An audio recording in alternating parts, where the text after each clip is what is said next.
And I really want to know what triggered you to go, fuck this, I'm going to say something. Yeah, okay. So pretty much, man, it sort of stems from my childhood, I believe. So my dad's always been one to go against the grain. He is a leading advocate for medicinal cannabis.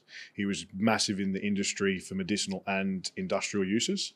So he was very much in the aspect of, if the government tell me I can't do it, I'm still doing it because I see the benefit for the people, right? And I grew up in that environment. And there were many times, like we've been raided before, he's been in heaps of trouble. Right. So I grew up with a role model that says, do what is right, irrespective of backlash. What a legend. Unreal, yeah? And don't get me wrong, heaps of trauma from it. Heaps of trauma from it. And not only that, man, so I'm adopted as well. So I was adopted 2 months old from Colombia. And the reason why I add that in is because people kept saying to me, there's a reason why you're here. You know, and for so long I ran from it. I had like abandonment wounds, trauma issues from family growing up and all that sort of stuff. And as I came to the back end of my construction, now jumping forwards, I was like, what is my purpose? Like, why am I here? It's not just to be sitting on a job site like I was operating cranes or dogging cranes. It wasn't to be building buildings, you know, and our teen years, we were always led astray. Had no positive role models. Dad was obviously doing his own thing. Like, Dad was a great dad. It's not a knock on him, but any boy looks up to role models that they find, whether it be friends or in the street or on the internet now. It's not always their father. And we've experienced a lot of loss, like our friends, whether it be death, jail, substance use and abuse. So towards the back end of my construction, I was thinking, wouldn't it be cool to be a positive role model?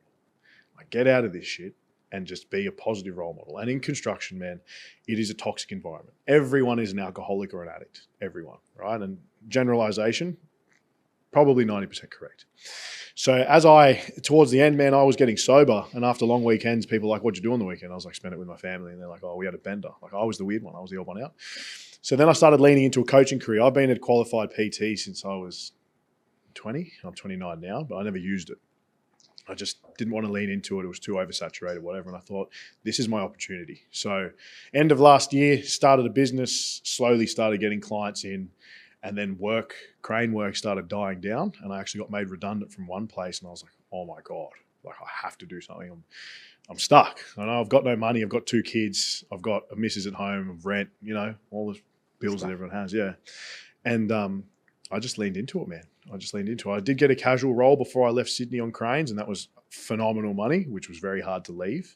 So we left Sydney and got out to the mid-north coast, and it was the best thing I ever did because it didn't give me a plan B. So you gave up the alcohol or whatever else you're doing. So you got sober. Mm-hmm. Your job was starting to go away, mm-hmm. and you thought, I'm going to lean into it. But here's this dude who's working on cranes, and you got a phone in your hand. Yeah, bro.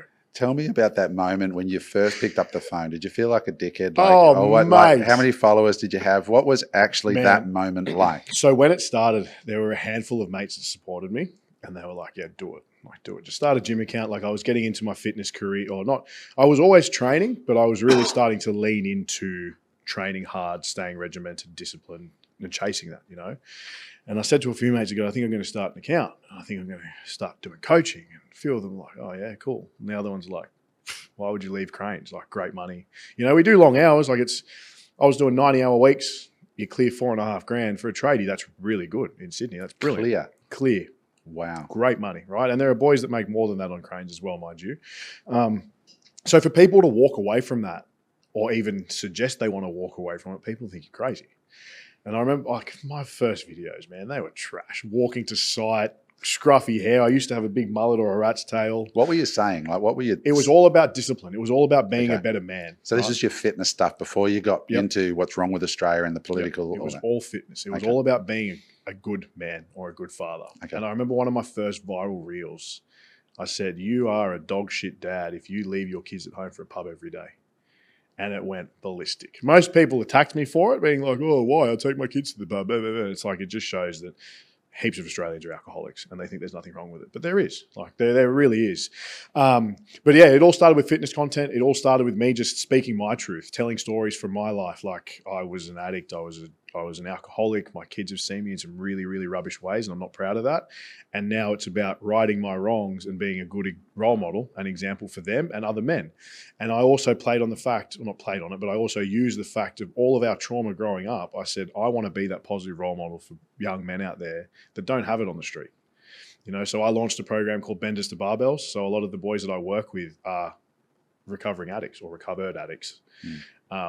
And through fitness, discipline, food, whatever it is, we help them fall back in love with themselves and not the connection of drugs, which is amazing. So your mess became your message. Man, exactly right. Yeah, that's exactly what it became. Did you have to overcome imposter syndrome at first? You're like, I'm who am I there, to tell? I feel like a wanker, like an influencer. There. You're still there. Still there now. Hey, seriously? Still there now, bro. Like my missus, so she's God bless her, she's the best, right? She's the biggest introvert. So everywhere we go, right, she always looks around. She's like, oh, they're talking about you. They're talking. You get stopped a lot, right? Always. But I'm very tunnel vision. When I'm out with my family, all I care about is them and their safety, obviously, because there's things I've got to worry about now, which is a shame. But I actually don't realize how big my message has become. Like when I see 5 million views on a video, to me, it's just a number on a screen. And my missus one day, she went into ChatGPT and she's like, how many people is 5 million people? And it gave whatever response it was. And I was like, wow. Like that is a lot of people, man. Like I've got over 500,000 on Instagram, Facebook alone following me. In 1 year. In 1 year. And I just think that is phenomenal, but it doesn't sit. Like it's like to me, and it's probably because of the message I tell my eldest son, I say, these numbers mean nothing. It's who's there when things get hard that matter. You know, and don't get me wrong, I've met many, many brilliant people from it. I've had great opportunities and made great contacts from it. But I think there is still some imposter syndrome in there and just disbelief that I am where I am. I've seen that. I mean, I'm a lot older than you. I'm 51. Yep. So I've been through that journey and I've noticed in my own life, but it takes, and also people I've seen go through a journey where they become a public person, which is what you're becoming very quickly. Yeah. It takes a minute for the internal you to catch up to the external reality. 100%. And it'll take some time, but you'll get there. And you're so young that you've got, I mean, what you're going to do in your life is incredible if you just keep being true to those roots. And I know that everybody who follows you for that massive authenticity that you can feel is real, and you get forgiven for a lot of things. You can swear. Oh, mate. You could be wrong swear now like and then. Yeah, you do. But it's real for you. It's not fake, and that's why it's hitting, which is awesome to see. So what was the moment that made you sort of speak up about the other issues? So you speak about, like, I remember sitting at my local cafe, and every Friday I would open the paper because I'd only get the Friday because it had the commercial property section in, which is what I was about. And it used to drive me nuts. I'd read the courthouse stuff and it'd say, this offender, you know, just bashed a granny and he's been given 3 months probation. And I'd be sitting there in a cafe going, what the fuck? What's going on? What is going on?